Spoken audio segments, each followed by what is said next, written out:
wealth maximization. So now, what do you mean by wealth maximization? Now we see the shareholders in a concern are the true owners of the concern. Who are the shareholders? We specifically give the equity shareholders of the concern. They are the true owners of the concern, we say.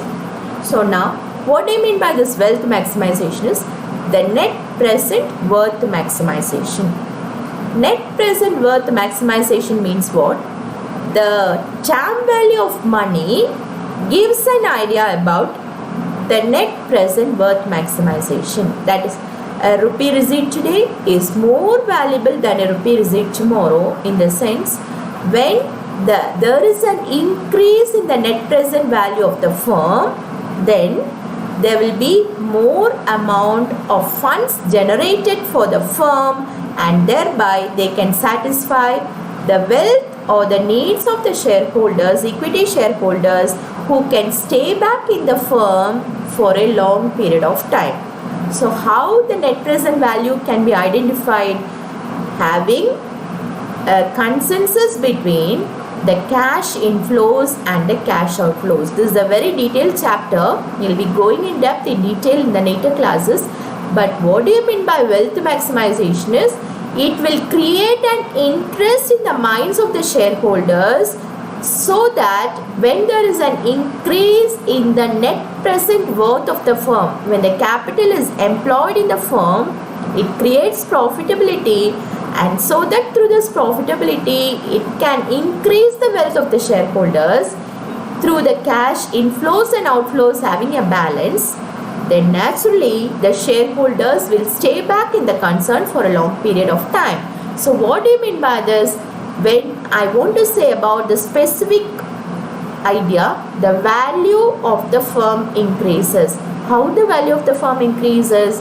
When there is a balance between the cash inflows and the cash outflows. What do you mean by that? Cash inflows, in other words, the cash which comes into the firm. How the cash can generate into the firm? Only if the assets are properly employed in the firm. The fixed assets are utilized effectively and efficiently, so that the productivity increases, and if the productivity increases, there can be more market value of that product, and it generates more amount of cash inflows. And if the firm balances the cash outflows, that means if they reduce the expenses, unwanted expenses are reduced by the concern. If they ignore the unwanted expenses for the concern, then naturally there will be a balance between cash inflows and cash outflows. If there is an increase in the cash outflows, then that is going to be hazardous for the concern. So what the company has to think, they have to increase the cash inflows. So whatever methods they can increase the cash inflows, they have to do it analytically and see. So it increases the cash inflows and decreases the cash outflows. It is favorable for the firm. That, in other words, increases the value of the firm. Once more I'll tell you, if the company increases the cash inflows and decreases the cash outflows, that increases the value of the firm. And therefore, what will be the consequence? The market price of equity shares also increases. So when the market price of the equity shares increases, there will be more number of shareholders coming into the concern for the purchase of that product or for the purchase of that particular market share, and therefore ultimately the value of the firm increases. Now, when the net present worth of the shareholders are maximized, then naturally there will be a wealth maximization for the shareholders. So every word has relation to each other. So the first word is net present worth maximization. Wealth maximization is otherwise the net present worth maximization. So what do you mean by net present worth? Net present worth is nothing other than the increase in the cash inflows and decrease in the cash outflows. So what happens if there is an increase in the net present cash inflows of the firm? it increases the value of the firm so that the shareholders can be satisfied by paying more amount of dividends for the equity shareholders. This is based on the profitability. Yes, so profitability has an equivalent, it is an equivalent value, but the profitability of the firm can be increased. How? When there is more amount of cash generation into the concern and unwanted expenses of cash is being simplified, then the value of the firm increases. Now, when the value of the firm increases, the market price of the equity shares also increases.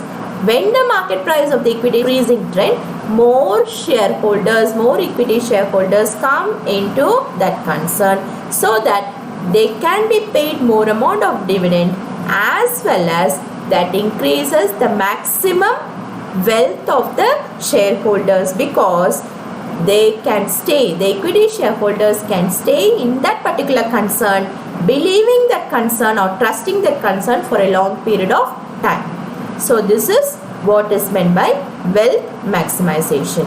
Now again the explanation goes like this.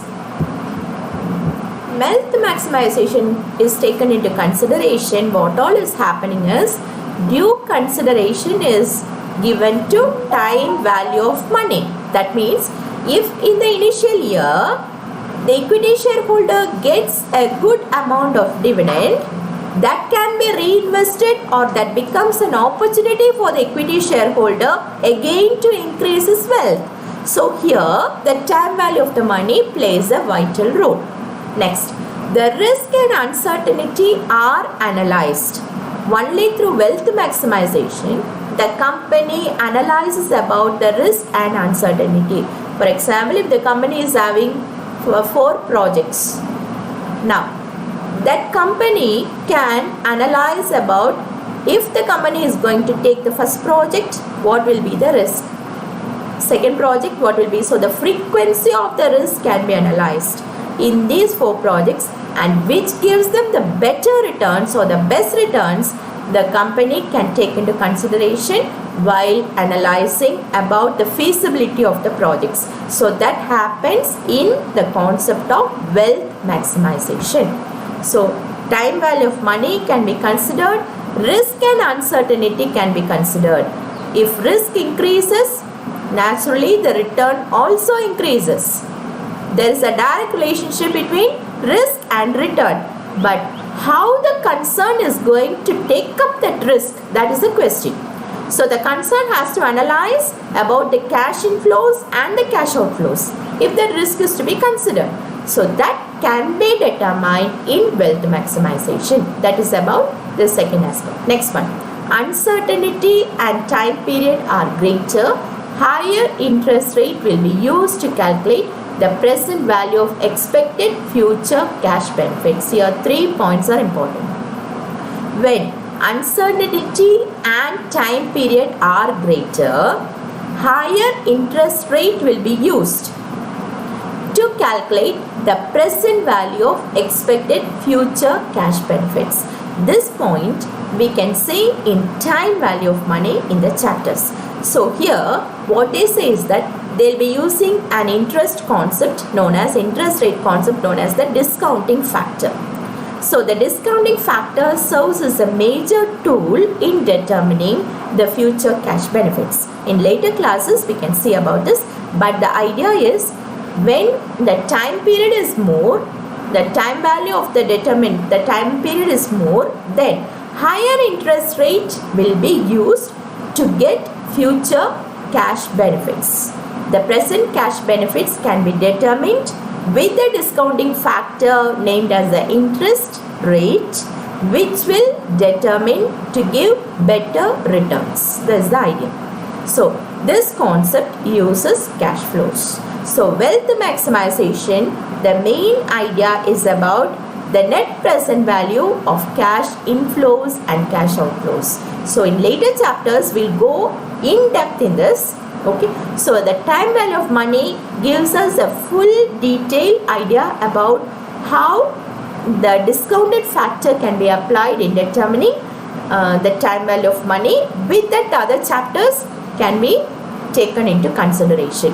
So what is wealth maximization? Just a brief idea I've given you. Wealth maximization is giving the welfare, seeing to the welfare of the shareholders.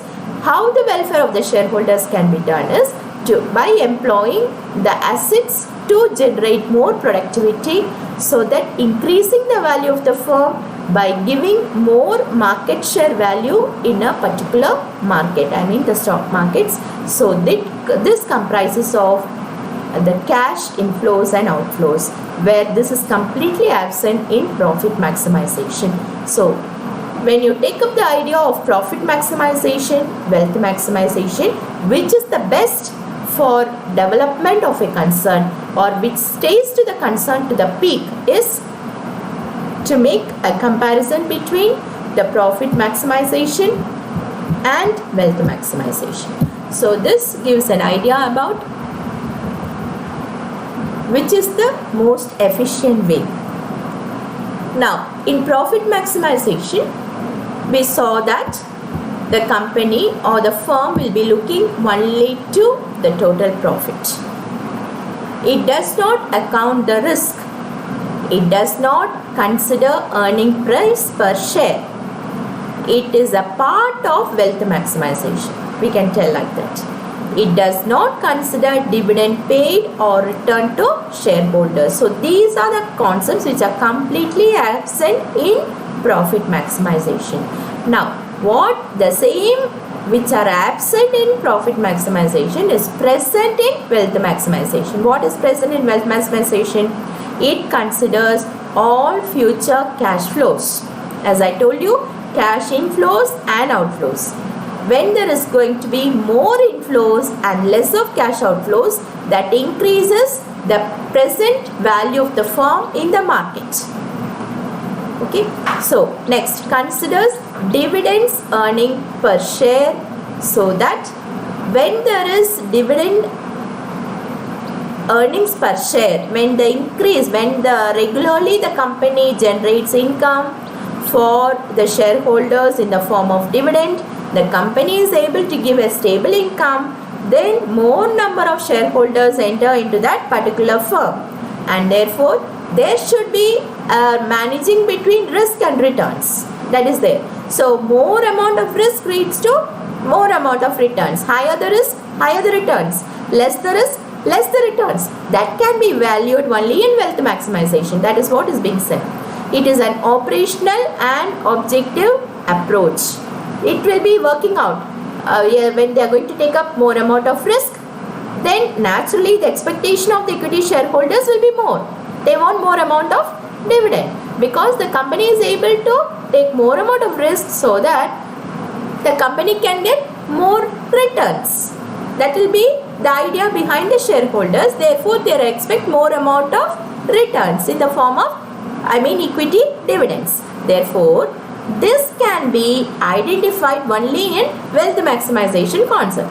Next, the shareholders prefer increase in wealth. Increase in the wealth means through gaining more amount of dividends, more payout ratio, all this, more share wealth in their market. That means if the concern is able to establish themselves in the market with high market share value, that concern is the leading concern. That is what is the idea. So, market price of share reflects the shareholders' expected return. So, based on that dividend payout ratio, market price per earning ratio of the shareholders, they determine for the increase in the wealth, and therefore wealth maximization is the best criterion when compared to profit maximization. So, the basic objective, profit maximization, wealth maximization. So when you compare both this, which is the best criterion, every firm started thinking after 1950 stating that wealth maximization is the best criterion, because in order to attain profit, the wealth maximization to make the shareholders stay back in the concern for long period of time, to increase the marketability of the firm, to increase the value of the firm, to give more amount of dividend to the shareholders, to give more amount of earning price per share ratio is high, then the value of that concern or the firm stabilizes in the market for long tenure. Therefore, when making a comparison between profit maximization and wealth maximization, profit maximization were absent in looking all the concepts of the time value of the money. It was not clear with the interpretations. It was not very much precise with the risk factor. But all these were there. All these can be done in wealth maximization concept. So the best criterion for the every firm is profit maximization or wealth maximization is wealth maximization tend to be the best criterion for all the firms. So today we are winding up with this concept. The other objectives we can see in the later classes. So how this sequence has an impact. In the other classes we go in for the cost of capital, capital structure, leverages, all this we can see in detail. So today we wind up with the basic objective, and these are the points about profit maximization and wealth maximization. Hope you are very much clear. So thank you for watching these videos. Kindly, if you like it, click on to the like button. Kindly subscribe for Allen's Academy of Commerce. It will be an encouragement for all of us to give up more videos for all of you, and give your valuable comments also. Thank you.